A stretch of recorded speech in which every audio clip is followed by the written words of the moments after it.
Have you ever found yourself endlessly scrolling through your phone in the pitch black of your room? The clock says 3 in the morning, yet you are still there, bathed in that cold blue light. You tell yourself you just cannot sleep. But deep down, you know it is not insomnia.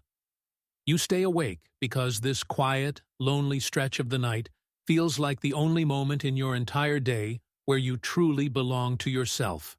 No expectations, no masks to wear, no one asking anything of you.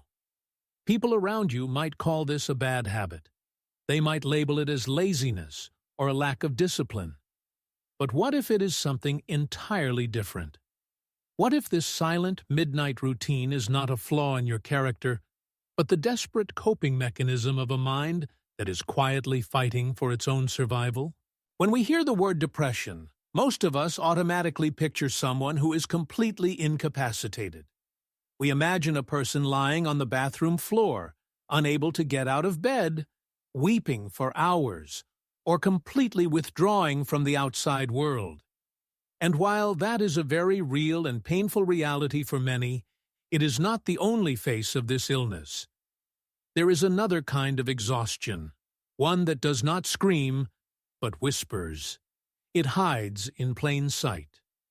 Psychologists call it high-functioning depression, or dysthymia. Unlike the traditional stereotypes, people living with dysthymia do not stop their lives. If you looked at them, you would see a perfectly normal, perhaps even successful person. They show up to work on time. They smile at their colleagues. They submit their reports before the deadline. They even make jokes at dinner parties. But the reflection in the mirror tells a different story. Behind that polite smile, there is a hollow, draining emptiness. The engine is running, but the gas tank has been empty for miles. Because they are still functioning so well on the outside, their silent cries for help are completely overlooked. Their symptoms do not look like a mental health crisis. Instead, society, and often the sufferers themselves, mistake these desperate warning signs for personal failures, laziness, or just bad daily habits. How did we get to this point? Why is it so incredibly easy for us to disguise our deepest pain as daily productivity? The truth is, we live in a world that practically demands it. We are swimming in an ocean of hustle culture. It is a society that glorifies being constantly busy and measures our human worth by our daily output. From a very young age, we are subtly taught that resting is a luxury and that pushing through the pain is a badge of honor. When you look around, you see an entire generation running on an invisible, endless treadmill. We are constantly overwhelmed by the pressure to maintain a picture-perfect life on social media, to meet the soaring expectations of our families, and to simply stay afloat in an unforgiving world. So, what do we do when our internal battery hits zero, but the world still demands that we keep running? We learn to mask it. We construct a socially acceptable facade. Whenever someone asks how we are doing, we quickly deflect. We offer a polite plastic smile and deliver the universal lie. I am just a little tired today. We say it so often that we actually start to believe it ourselves. But this constant performance comes with a devastating cost. When chronic psychological fatigue is completely normalized by everyone around us, we lose the ability to recognize our own suffering. We stop seeing our pain as a cry for help.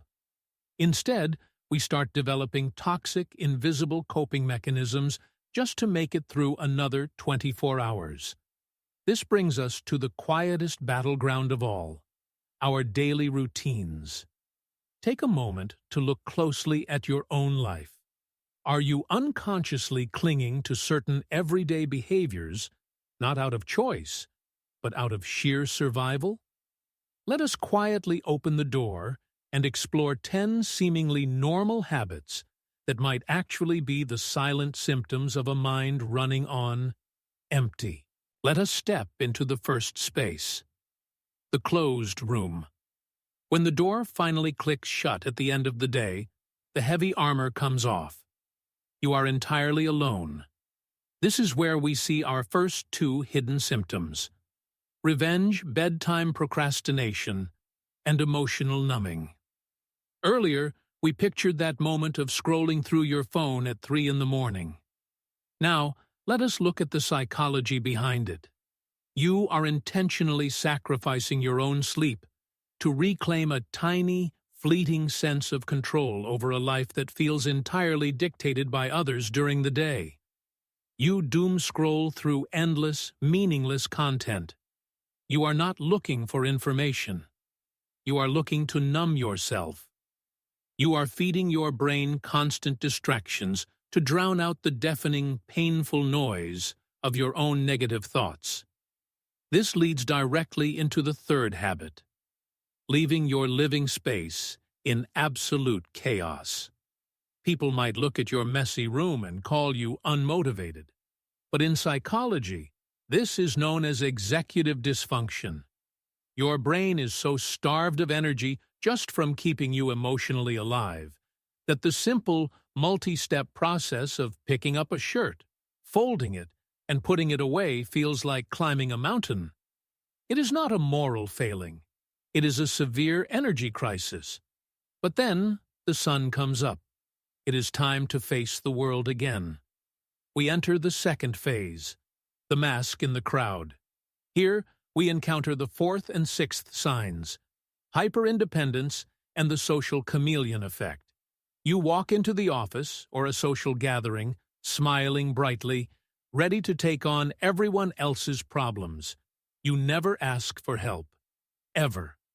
Because deep inside, your greatest, most terrifying fear is becoming a burden to someone else.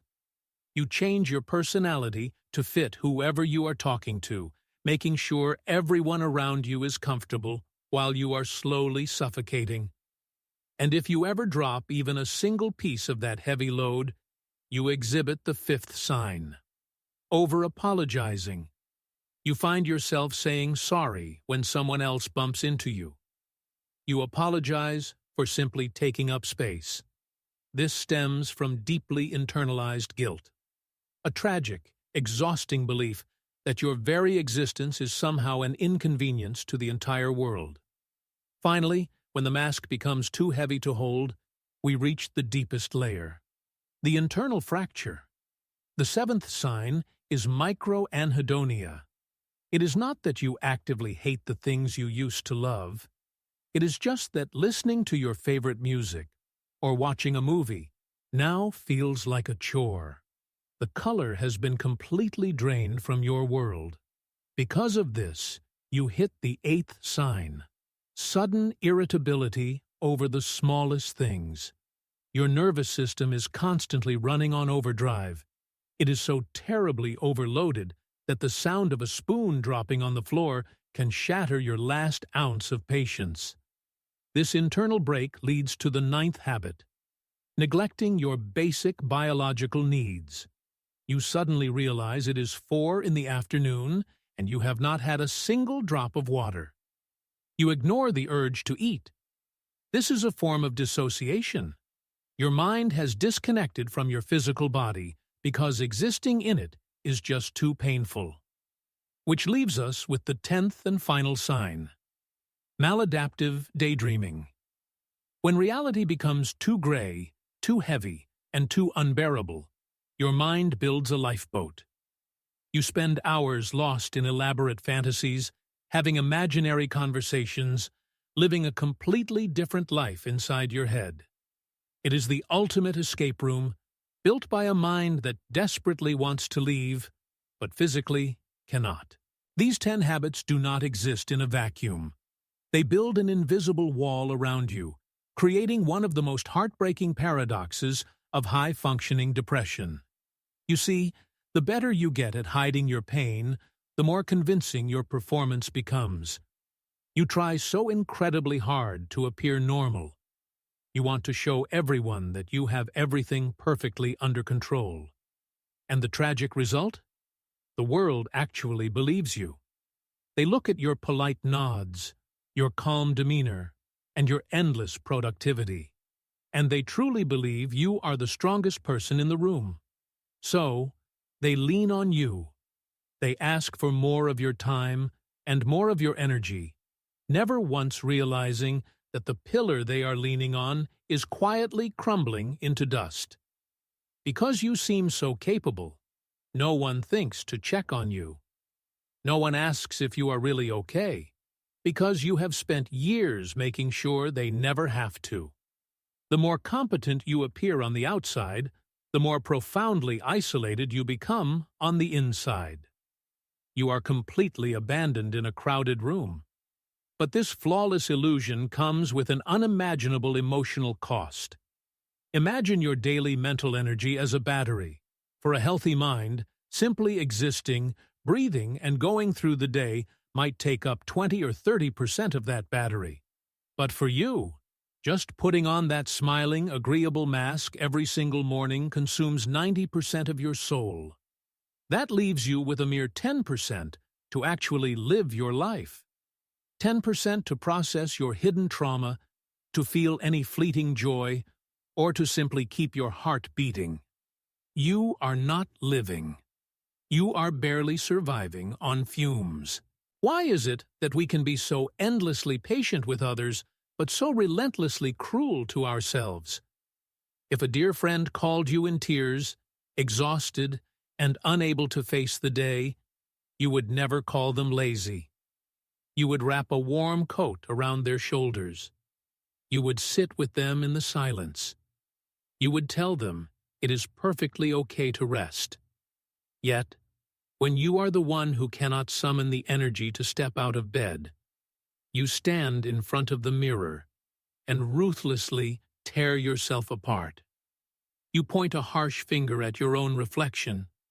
You call yourself a failure. You brutally punish yourself for simply being empty.